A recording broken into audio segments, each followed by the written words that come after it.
But it was a disaster. He said something about you shouldn't wear knee pads. He's a vulgarian. He really is. He can't keep his potty mouth clean. And Gavin Newsom, the governor of our state here in California and the presumptive front runner in the Democratic presidential primary for 2028, I am biased because I've had to live under his tenure for 6 years, but I think you could make the argument he had the worst February of any major wannabe candidate in modern memory, or surely the worst record of any governor in the last 30 days. It wasn't supposed to be that way. He has a new autobiography. And his problem there is he comes across as what he is, a child of privilege, a Nepo baby, a person whose father was a close, intimate friend of Governor Pat Brown, senior Governor Pat Brown. He was a good friend and somewhat related to Nancy Pelosi and Jerry Brown. And of course, he was subsidized and helped in his business venture by the Getty family and their mega oil fortune inherited from their father, who created Getty Oil. So he wants to dispel that image. So when he talked about he just ate white bread, or he had all of these problems growing up, he said he had dyslexia. We'll get to that in a minute, but the idea that Gavin Newsom was somehow parallel to Abraham Lincoln in a log cabin or J.D. Vance just doesn't work. Then he went over to Munich because, he's a California governor. He doesn't have any foreign experience, and he thought he was going to impress the Europeans with their shared dislike of Donald Trump. But it was a disaster. He said something about you shouldn't wear knee pads. He's a vulgarian. He really is. He can't keep his potty mouth clean. And I don't think anybody at that type of serious discussion of foreign policy wants some upstart California governor to come over and talk about people being on their knee pads. I suppose that's a reference for a sexual act of submission. Then he has he's had this social media team, and their theory is that Donald Trump, with his capital letters, exclamation points, personal ad hominem attacks, has upped his popularity. And therefore, he's going to imitate Donald Trump's style with capital letters, the same format, but he's going to use a constant level of pejoratives that are obscene, almost pornographic. And then therefore, he will out-Trump Trump. He has a fundamental failing, everybody, and you know that. You will vote for Donald Trump because of his record and his courage in breaking existing norms and taboos and trying to do things that no one ever did, like close the border, stop crime, deal with the left, Doge, deal with the Iranians, deal with the Venezuela. And the tweets in which he describes that are attacks of Robert De Niro. That's something that you will tolerate despite, not because of those tweets. Gavin Newsom got it all wrong. He thought, well, Trump is doing well because of his tweets, and I'm going to be out trumping Trump. And the result is he's unleashed this unfortunate character. I think he's called Izzy Gardon. I don't know how you pronounce it, but my gosh, they're full of expletives. He's in a tweet war with Sean Hannity. He used the F word. He used the SH word. They come out of the mouth of the governor of California like they're nothing. He's really debased the office. He's got one of the most foul-mouthed, Gavin Newsom, and now you're putting it, if I could use that archaic term, in print, in these social media daily outbursts. There was a simple reporter, Susan Crabtree. She has a very good reputation. She works for Real Clear Politics. And getting back to dyslexia, she says, all of a sudden you're emphasizing dyslexia, but we would like to know when he was officially diagnosed with this medical condition. And his social media Gardon Izzy said, F off to a reporter, which didn't go down well. As far as dyslexia goes, it's very hard to find him credible. Not that he doesn't have it, but when he says, I can't read, I can't believe that's true, because not too long ago he bragged to us, I think, that he was reading a 260-page book in an hour and a half as if he was a speed reader. And my gosh, anybody who is a governor of a huge state like California, or a governor of any state, gets page after page daily in memoranda and policy papers and speeches. So when he says he can't read, it wouldn't convince most people. And why did he say that he couldn't read? Because he's flailing and he wants to have some sympathy. I think that's the reason. The same thing, he wants to be a pseudo poor boy. When Ted Cruz said you were historically illiterate, and Newsom again fired from the hip and said that Trump had no historical precedent or right to bring in federal troops. That's happened 5 or 6 times in our history. Civil War, draft riots, World War I veterans marching for their bonuses they didn't receive, Rodney King riots were Colin Powell and I think 4,000 or 5,000 Marines on the order of George H.W. Bush. And so Ted Cruz said, Gavin, you're historically illiterate. And sure enough, he says, how dare you make fun of a person with a handicap because you're saying that I'm illiterate because I can't read. And of course, being historically illiterate means you're able to read, you just don't read history, or you would have not made such a blunder. And he confused that. Again, the subtext was, please feel sorry for me, because otherwise I have no redeeming values as a candidate. And then he made the foul paw of all mistakes. He got before an African American audience. And remember, every time a Democratic white elite gets in front of an African American audience, something happens. They either feel uncomfortable, or they want to fake it like there's somebody they're not, or they're condescending, or it just doesn't work well.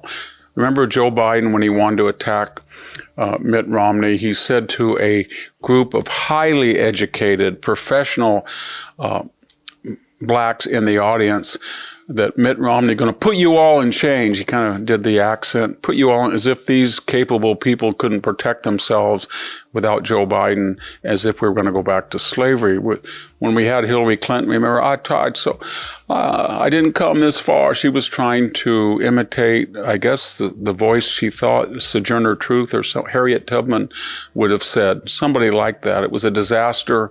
Even Barack Obama, who's half African American, always went into a different patois to condescend to his audience. And that's exactly what Gavin Newsom did, only it was worse because it was content, not just style. Not just style. He was speaking very slow and changed his cadence, but when he said to them, I'm just like you. I'm illiterate, and I had a 960, and I'm not saying I had a 960 to make you out there in the audience have 940. That was an insult, because he was saying to them, you are not very bright, and therefore you should feel empathy with me because I'm claiming that I'm not very bright, but I really don't believe it, and they don't believe that he really meant that either. So it was completely racist and insulting. It's up there with Joe Biden's corn pop sagas. Barack Obama's the first black who's clean and articulate. It's up there with his use of boy and Negro.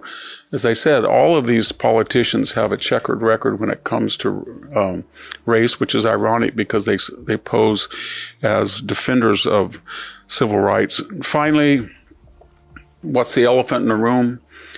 All of what I talked about is a camouflage, a mask for the problem, and that is 300,000 people are leaving his state per year. Since he's been governor, he's taken paradise and turned it into purgatory, whether it's the fires, the high-speed rail, boondoggle, highest income taxes in the nation, the recent billionaires tax that's already driven $1 trillion out of the state. We have the highest number of homeless people. We have 1/3 of all welfare recipients. We have the highest poverty rate. I think we're 21 to 22%. We have no plans to assimilate, acculturate, or integrate 27% of the population that was foreign born. We have the highest number of illegal aliens. About 1 out of every 3 people that enters our now bankrupt health system has diabetes. And Louisiana and Mississippi have higher test scores in their elementary schools than we do. Add it all up, and he's got only one campaign slogan: Gavin Newsom will have to run is I want to do to the United States what I did to California. Gavin Newsom has a $9 million home, right? So what am I getting at? The people who destroyed the state and made people in the San Joaquin Valley or Inland Empire or foothills have to pay these exorbitant prices never had to suffer the consequences of their own ideology. They made out like bandits, and they live in splendor. So they're going to have to step in, or we're going to have a civil war. I have mixed feelings about this because on the one hand, these noble people who tragically lost their homes are being used as pawns because they have a lunatic mayor, Karen Bass, a lunatic city council in LA. All they're interested in is fighting ICE. There's 1 million illegal aliens in Los Angeles County. How it got to that point, I don't know, but that's what the agenda of Newsom and Karen Bass are. They care more about illegal aliens not being deported than they do homeowners. And they have this idea that they're going to rezone the Palisades and make high-density housing or at least small little cottages. I don't know what they are, but they don't want these people who are affluent to build these majestic Romanesque homes again, you know. I drove through there about 2 weeks ago, at least along the PCH, and there's nothing happening. It's just pathetic. And then when I said I'm conflicted, Prop 50, which is going to destroy the bipartisan committee and gerrymander California from 9 congressional Republican representatives to probably 4 or 5. They voted almost 60%. So a lot of those people in the Palisades voted for this thing. And they keep voting for Newsom, and they keep voting for the Karen Basses of the world, and they keep voting for these crazy people in the legislature. So then they get surprised when it boomerangs back on them. The voting of the elite along the coast is, I want to use other people as lab rats. I want to build massive solar plants. I want to decommission nuclear plants. I don't want natural gas or oil to be tapped in California. I want to overregulate agriculture. I don't want any charter schools, prep schools. I want the teachers' unions to run the state and the government unions. I think homeless is really great. I don't want to touch the homeless problem. I want to have reparations. And then, ding, I live in Bel Air. Ding, I live in Atherton. Ding, I live in Napa. Ding, I hang out on the shores of Lake Tahoe. And what I just described is the mentality of the Bay Area people who got us to this mess in this state. And I'm talking about you, Jerry Brown, 16 years as governor. Gavin Newsom, maybe 30 years, San Francisco City Council, San Francisco Mayor, San Francisco Lieutenant Governor, San Francisco Governor. You got about 30 years right there. And then you had Barbara Boxer. She was responsible, the late Dianne Feinstein, Nancy Pelosi, Kamala Harris.